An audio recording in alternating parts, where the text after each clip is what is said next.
What's up, fuckers? My name is Alexander Hamilton. Welcome to my channel and welcome back to Dream Daddy. Editing Alex here for the intro. You guys know the shtick. I was recording for an hour, had to chop up a video into 2 parts, blah blah blah. Back to the game. Well,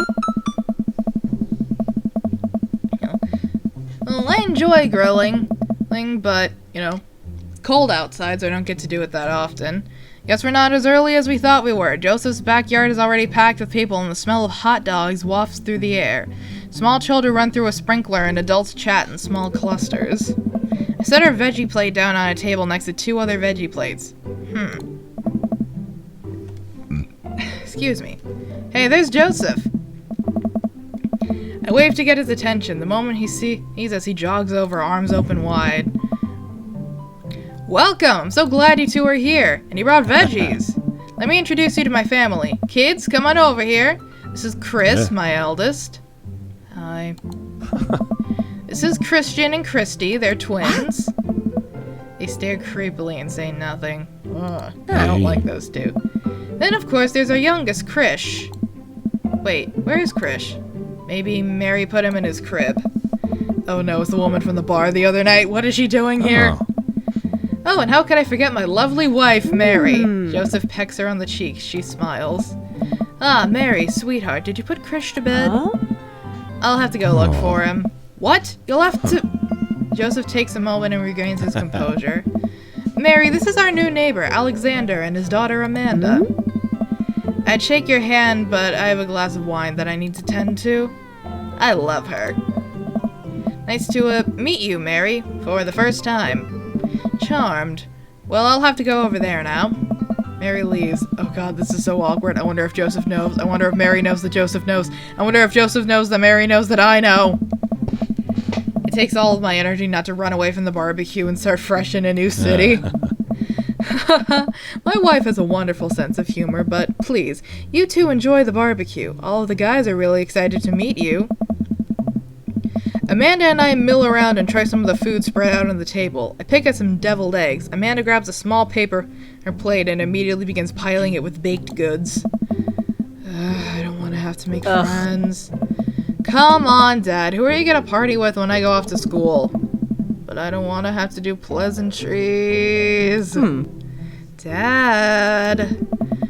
They're gonna talk about the weather. Oh.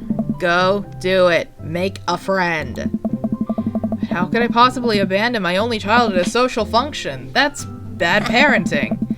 This plate of cookies is my new dad. Bye. Amanda shoves me into the center of the yard. Well, here goes nothing. I look around the party and I'm surprised to see some familiar faces.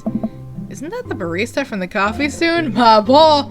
Oh, my man, my husbando, Matt. Nice to see you again. Didn't I meet that guy at the bar? Yeah, he wanted to fuck you. Didn't that guy throw a frisbee at my head? And yeah, oh yeah, something I forgot to say last time. That is a beautiful beard, Win. That is a beard that I dream of but shall never have. Isn't that the guy who was throwing a fit in Dead Goth and Beyond? Oh yes, the hot goth Karen. Isn't that Amanda's teacher? Hey, I know Craig! Hey, baby River! Oh, she's adorable. Oh, wait a second, all these people live in our cul-de-sac? That can't be right. I better investigate. Robert and Brian, Matt, Hugo, and Craig, Joseph and Damien, or burger time. Okay, I'm going to save. Robert and Brian, Matt, Hugo, and Craig, Joseph and Damien. Go with Matt, Hugo, and Craig. Oh. Hello. Can take a little screenshot here. Matt and Hugo seem to be embroiled in an intense discussion. Craig looks on, smiling politely. I walk over to say hello. Well, I don't think it's fair to try and compare 2 art movements like that. Periods in art only exist because they're a unique byproduct of the social and political climate of a time and place, and to try and take something like, say, the Rococo period and compare it to postmodernism in America, you're completely disregarding the context in which a work of art is created. Matt and Hugo seem to be so busy talking they don't notice me. Craig leans in. Dude, I have no idea what's happening. Talk to Craig, listen in on Matt and Hugo. I don't know which one to pick. They're all hot. I really want to get to know Matt, but also the character's more familiar with Craig. Though he'd probably feel more comfortable talking to Craig. Matt and Hugo. That kind of comparison just eliminates the reason art movements are so important in the first place. You're not wrong, but I think there's no harm in comparing one work of art to another. You could definitely say one painting is better than another if you're evaluating technical skill on art. Why can I not speak?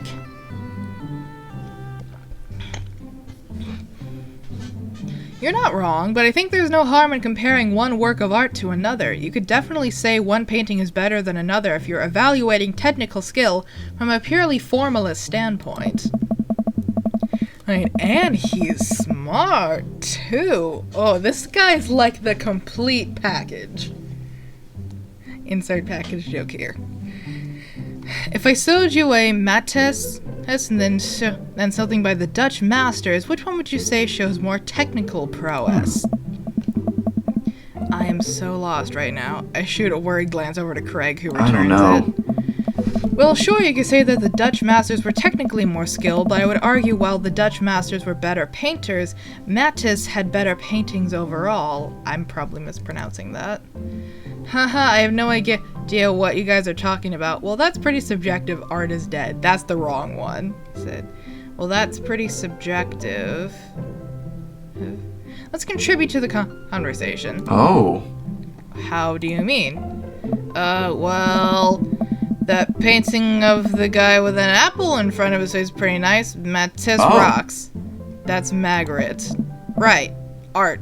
Sorry. You're fine, dude. We were just discussing the importance of context when talking about artwork. Listen, all I asked was if you like Van Gogh or Picasso better. Hugo throws up his hands in frustration, but they represent two completely different art movements. How could I possibly choose between the thick, creamy impasto of post-impressionism and the abstract beauty of cubism? How have I been recording for half an hour already? My face cam's about to cut out. Okay, we'll get to the end of this, then we'll end it. This is just going to be an extra long episode. Man, that's all way above my head. Me too. It's all good, man. The cool thing about art is that we can all perceive it differently. A single piece could have totally different effect on each person that looks at it, and that's awesome. Nice. Just 1 minute about that. Hugo, please.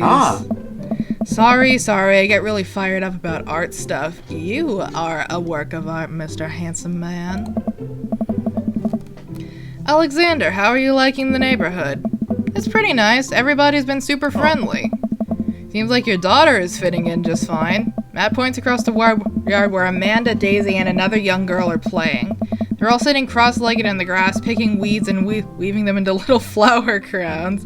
It's pretty adorable. The girl I don't recognize jogs over to us. I bumped my microphone there. Sorry about that. What is it, sweetheart? Aw, she's adorable too. I should have known you would make beautiful children. She's just too freaking adorable. Look at her cute little face. I love her overalls. It's a flower crown. I thought you'd look cute in it. Hey. Well, there's only one way to find out. Matt takes the flower crown and places it on top of his head. Oh my god, that is too precious!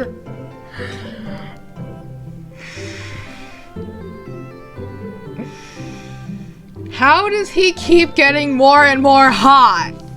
I'm screenshotting this for personal reasons.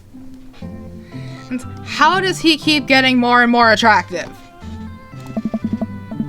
The girl stares at him, thinking it over. Nope, but you're slightly less, blah, blah. My frickin' tongue hates me.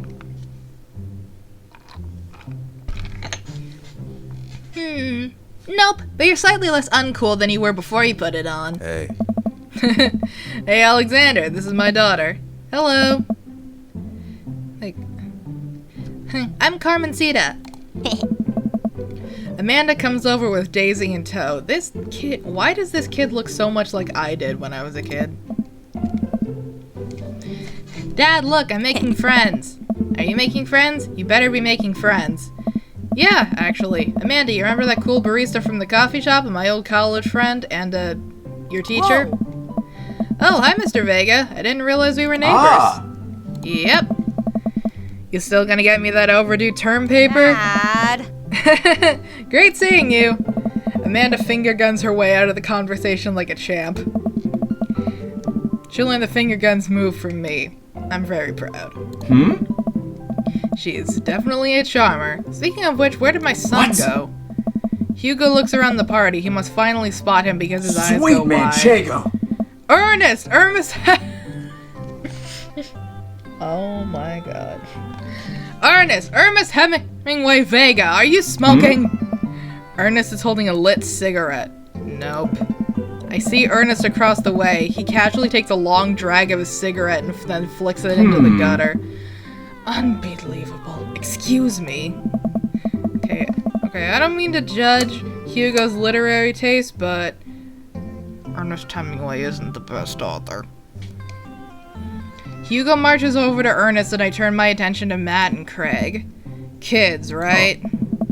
Man, I do not envy Hugo. The last barbecue we had, Ernest tried to shove a sprinkler down Joseph's pants. Sparkler. Ernest tried to shove a sparkler down Joseph's pants, nearly burned down half the yard. And the barbecue we had before that, he actually burned down half the yard. And then it spread to my lawn and burned down half of my yard, too. Hugo walks back over to us, practically dragging Ernest behind him. This kid looks like trouble. Hey, everybody. Sorry about that. Alexander, this is my son, Ernest. Hello. Ernest looks away, sulking, his hands shoved deep in his pockets. Hugo nudges him impatiently. Hey. Nice to meet you, Ernest. What grade are you in? Doesn't matter. Oh. Ernest. Okay, I'm in 8th grade. God, are you happy now? I'm sure you were just dying to know. Oh, frickin'. Shut your emo ass up. Yeah. Good for you. Can I go now? I'm tired of talking to old dudes who blame my generation for the failing economy. Ouch. Ernest! Oh yeah, because I'm totally embarrassing you. Ernest puts on earbuds and storms off to stand in a corner. Well, that was certainly something. He seems nice. Hugo puts his head in his hand and sighs. I'm sorry, he's having a really rough time. As much as I want to be the cool dad, I have to be the authoritarian dad, and he clearly resents me for it. I mean, I think as a dad and a teacher, that's about as authoritarian as you can get. Honestly, are any of us cool dads? Is it even possible to be a cool dad? What? I'm cool as a cucumber. See, that right there, you can't say that. Know. My kids think I'm cool. But for how long, Craig? How long do we get to be the cool dads? Oh. I, don't know. Hey! I think we just have to accept the fact that as dads we've become the machine we once raged against, and accept our fate to ironically wear socks with sandals. No! Not my gay ass! That fashion crime will never be tolerated. Your kids may think you're cool now, but the moment they hit puberty, you're doomed. Amanda's 18 and she still thinks I'm cool. I yell across the yard to my daughter, Amanda, I'm cool, right? Amanda just laughs. She keeps laughing. I see your point. As much as we all want it, I think it's as important to be a cool blah blah blah. Why? My tongue hates me.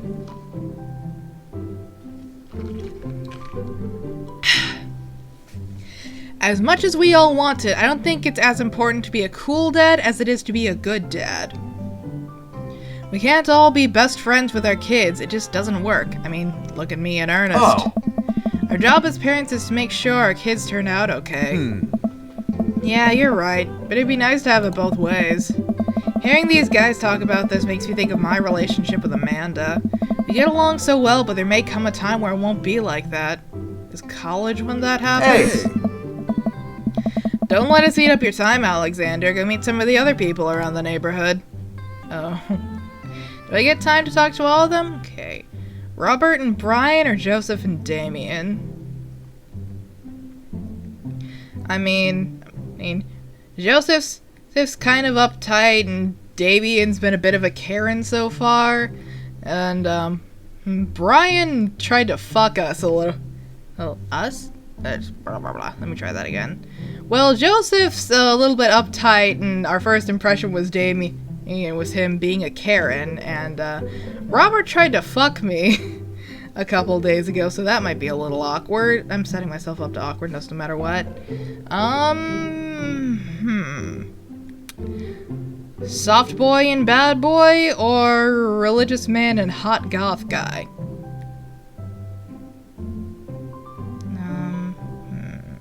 I can't choose. Okay, eeny, meeny, miny, you. I glance across the yard and notice Robert and Brian chatting over drinks. Man, I don't think I want to deal with being one-up by Brian or whatever happened with Robert last night. He tried to get into your pants. Oh no, they caught me staring. Oh no, Brian's waving me over. Shoot. I flash a smile and walk over to them. Hey, guys! Hey. Alexander, how the heck are ya? Settling into the neighborhood alright? Oh, you betcha. Got the living room in order at least. That's great to hear. I've been doing some living room work as well. Finally got the 50-inch in there. Game looks great in high def. Oh boy. Alexander, have you met Robert yet? Yeah, we've met. Robert regards me over his whiskey. Good seeing you again. We were just talking about my most recent camping trip. Spent a night out in the woods with Daisy and Maxwell. She's definitely an outdoorsy one. Even caught her first fish. It's good to see you taking your daughter out like that. I bet she loved it. Yeah, and it's great that she loves the outdoors. Mine loves being inside. Brian raises his eyebrows at me. Being inside, making art. She won a local competition for that art. Yep. Did I put it on too strongly? Robert stares at me blankly for a second. Anyway. It's so weird. All I hear is Danny. I hear Robert, like, hurt. I hear Robert and all I hear is Dan. I haven't gone camping in years. Not since last time. Same here. Well, things change once you have kids. Wait, what happened the last time? Robert takes a long sip of his whiskey.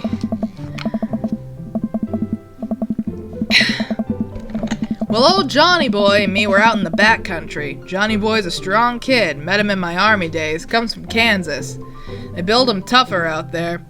Anyway, things go south pretty quickly. Johnny Boy breaks an ankle when the rope bridge snaps. You can see the bone popping out through the skin. Johnny Boy's screaming now, crying for his mama, losing blood. We're 2 days out from the next living soul, and here I am with my dear friend bleeding out in front of me. I'm able to dress the wound, but now we got a fireman carry a 6-foot, 180-pound man over some of the toughest terrain I've ever been in.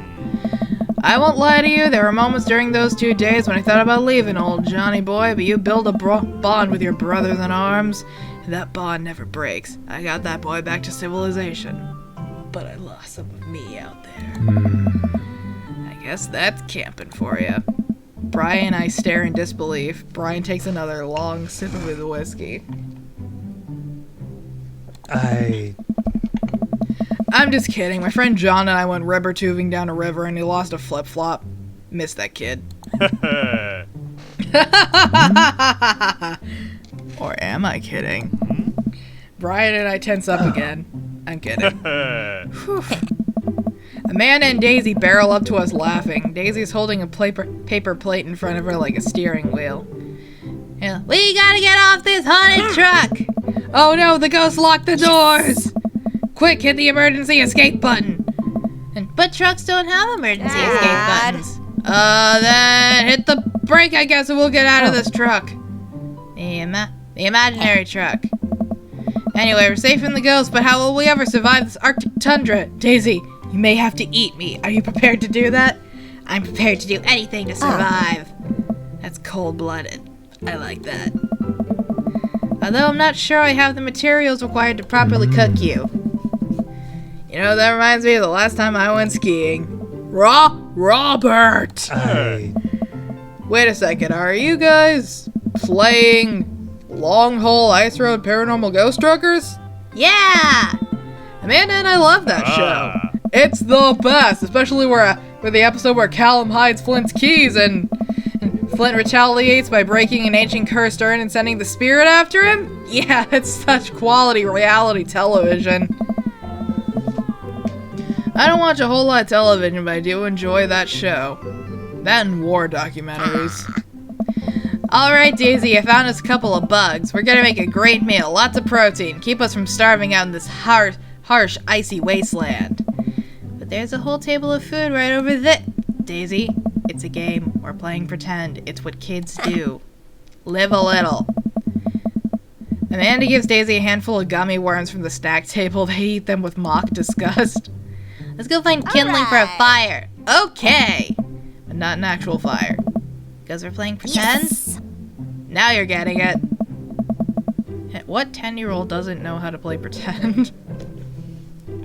Daisy and Amanda run off. What a cute couple of kids. Man, I've never seen her get along with anyone so quickly. I guess Amanda just sort of has a way with kids. That's kind of amazing. Daisy doesn't really get along with kids her age. Nice that he's not trying to one-up me this time. Maybe we can have a regular friendship after all. Really? She just kind of keeps to herself. Her teachers say she spends every recess in the library. I think the other kids are intimidated by her intelligence. There it is. I wouldn't worry about it too much. Amanda was shy at Daisy's age, too. She used to have a habit of crawling under tables and crying every time we took her to a restaurant. Aw, poor kid. She bit people, too. Kids, right? Wait, did he say ho ho ho? Is this guy secretly Santa? Gotta love him. You're required by law. Well, you clearly have never... you clearly realized that you were LGBT long after you graduated high school because, not every parent does. Well, this got sad. Back to the game. I hear that. Well, since they're getting along so well, maybe we should try to put together a little play date for them. They do seem to be getting along really well, but the thought of continually hearing about all of Brian's accomplishments is rough. Yeah, that'd be nice. Well, I don't want to take up too much of your time. Go meet some of the other fellas. Okay. Joseph and Damien, then. Oh, this video is gonna be like an hour long. Let's get to the end of the thing. I spot Joseph chatting with the guy from Dead Gotham Beyond by the grill. I wonder what they're talking about. I walk over to them. So I'm curious. Can you walk me through why you had your house painted in the... blah blah blah. I can't speak. So I'm curious. Can you walk me through why you had your house painted black? Where do I even start? The house stays warmer in the winter, provides an artistic contrast to the rest of the neighborhood, and it complements the crimson interior perfectly. It's definitely an interesting choice. Thank you. I'm very proud of my abode. Oh. It's like, I can't really do it, but I kind of imagine this guy having the same, transatlantic accent that Bernadette Banner has. I'll leave a link to her channel in the description. She's awesome. Alexander, I was just having a conversation with Damien here about his aesthetic design choices. Damien regards me up and down with a warm but critical eye. How do you do? I don't believe I've had the pleasure. I think I saw you in Dead Gotham Beyond the other day. Damien's face turns bright red. I must apologize for my behavior on that day. See, I take the goth lifestyle very seriously, and to be caught in a ruse by such a corporation as Dead Gotham Beyond was profoundly frustrating indeed. I hope you know that while my anger may have been justified, it was no such way for a gentleman to act. Ooh-wee. Ooh, we got a romantic goth boy here. It's okay, man. Do tell me about yourself. Are you new to the area? Yes, my daughter and I just moved in the other day. She was the one I took up to Dead Goth and Beyond. Very good taste on her part. Does she partake? Blah blah blah. Very good taste on her part. Does she partake in the goth lifestyle? I think for a second. I look over to Amanda, who's hanging out with some of the older kids in the neighborhood. My! Hey, Amanda! Would you consider yourself goth? Amanda yells back, I wouldn't necessarily try to fall under any one specific label, but I guess if I had to choose, I would describe myself as a twee hipster with some normcore leanings. Bats are cool, though. Pity. Are you enjoying the party so far? Oh, definitely. Thanks very much for putting this on. It's nice to be in a cul-de-sac where everyone is so friendly and welcoming. Amanda walks up to the conversation. I also like The Lost Boys a lot. Really good movie. Does that count as goth? It's an okay movie. Oh. That it would, my dear. I don't believe you've had the pleasure of meeting Damien Bloodmarch at your service. Is that his actual name? Is he a frickin' vampire or what? Damien finishes a sentence with a flourish and a bow, producing a single rose and offering it to Amanda. Where was he keeping that? Amanda blushes and returns the gesture with a curtsy. My, you do know how to treat a lady. Hello, Amanda. Seemingly out of nowhere, Joseph's twin kids appear. Are they speaking in unison? Hey. Won't you come play with us? Come play with us. Forever. Guys, enough of the creepy twin shtick. We've talked about this. Christian and Critchy slowly back away. Where do you think they got that from? Mary pops into the conversation, wine in hand. I don't know. Mary takes a long sip of the wine.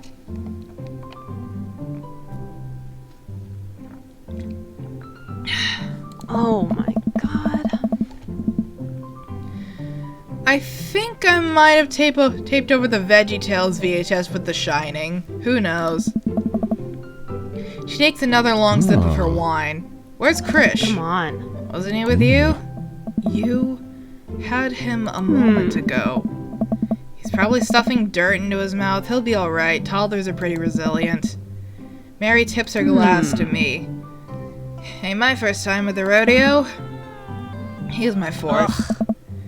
I have squeezed out 4 little... Well, sweetheart, would you do me a favor and please find Krish? That would be great. I'm sure he's fine. Mary. Hey. Okay, jeez. Mary finishes her wine and wanders off. Dad, can we go now? It's frickin' Low-Rent Gerard Way. Lucian, have I introduced you to Alexander yet? He's your kid? Hey, it's that punk from Amanda's school. I remember you. Whatever. That's no way for a young man to speak to his elders. Be polite. Lucian bows. Whatever, sir. Lucian bows again. Mr. Christensen, may I have a veggie burger, sir? Coming right up, bud. Are you vegetarian? Yep.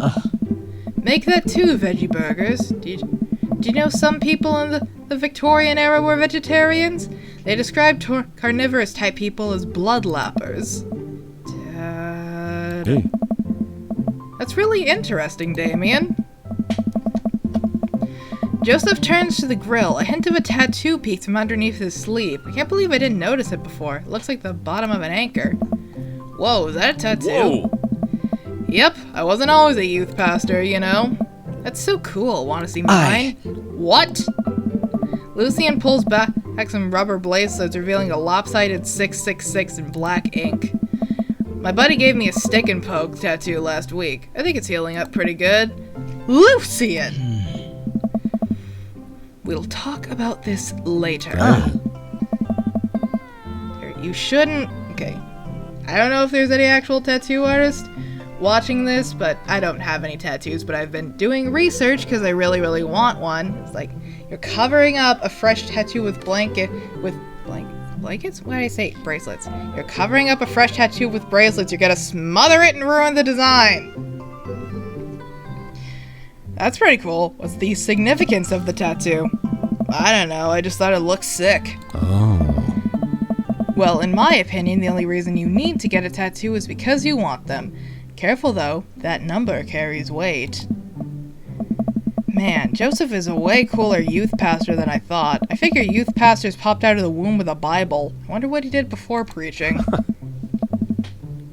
And without further ado, let's work some magic.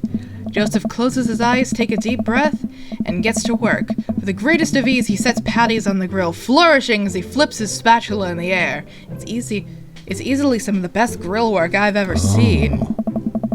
You guys think this is my first time in front of a grill? He's working faster now, effortlessly tossing cheese onto patties and perfectly grilling onions on the side. One after another, the dads take notice and crowd around Joseph to admire his masterful technique. You probably didn't know this, Alexander, but Joseph's known around here for his grillmanship. He's ungrillevable. Nice. I've tried to get on his level, but I just can't catch up. Hey. Lettuce keeps studying. He has a rare quality about him. Mustard, we keep talking about this. Can't we just appreciate the artist? I've never seen him make a mistake. Hey. Okay, we need to stop. This is getting too cheesy. Please stop. All of the children at the party blew at the glorious display of puns and unison. Well, they clearly have poor taste in punnage. I am a simple man with a simple sense of humor. I enjoy puns. Yeah. Alright guys, food's ready. Please form an orderly barbecue. Amanda groans. We all grab our food and hang out, enjoying the perfectly cooked cheeseburgers. Man, it's so wild how all us dads live in the same cul-de-sac. Kinda nice, isn't it? Feels like there's a real community here. Totally helps Totally helps when you're just a single dad trying to raise a kid. We're happy to have you here, man. I think you're gonna like this neighborhood a lot. Plus, Amanda seems to be getting along well with all the kids. If she tries to get into the babysitting game, she'll really make a killing. Hey, why don't you add us all on Dad Book? Dad Book? Yeah, it's a great social network for dads to keep in touch with each other. We're all on it, so if you ever need to reach out to anyone, that's the simplest way to do it. Sorry, I'm just an old-fashioned dad. Social media goes over my head sometimes. Don't worry, Pops, I'll help you figure it out. The rest of the barbecue goes smoothly. We all trade stories and drink beer as our kids play in the lawn. Amanda breaks up a fight between Carmencita and those weird twins. I think they wanted her soul. Achievement unlocked. Welcome to the neighborhood. Okay, we finally got to the end of the barbecue, which means that is the end of this video. This video is going to be like an hour long.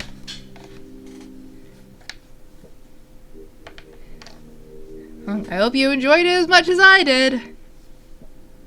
And so many hot Dilfs. That clip is going to be on the internet forever. I just need to accept the fact that I'm going to say sexual things and people are going to use it out of context. There's nothing I can do about it. Just roll with it. Whatever, I'm going to do the outro now. I hope you guys enjoyed this video. Have a fantastic day. Be gay, do crime. I love you. Bye. I can do that better. I hope you guys enjoyed this video. Have a fantastic day. Be gay, do crime. I love you. Bye.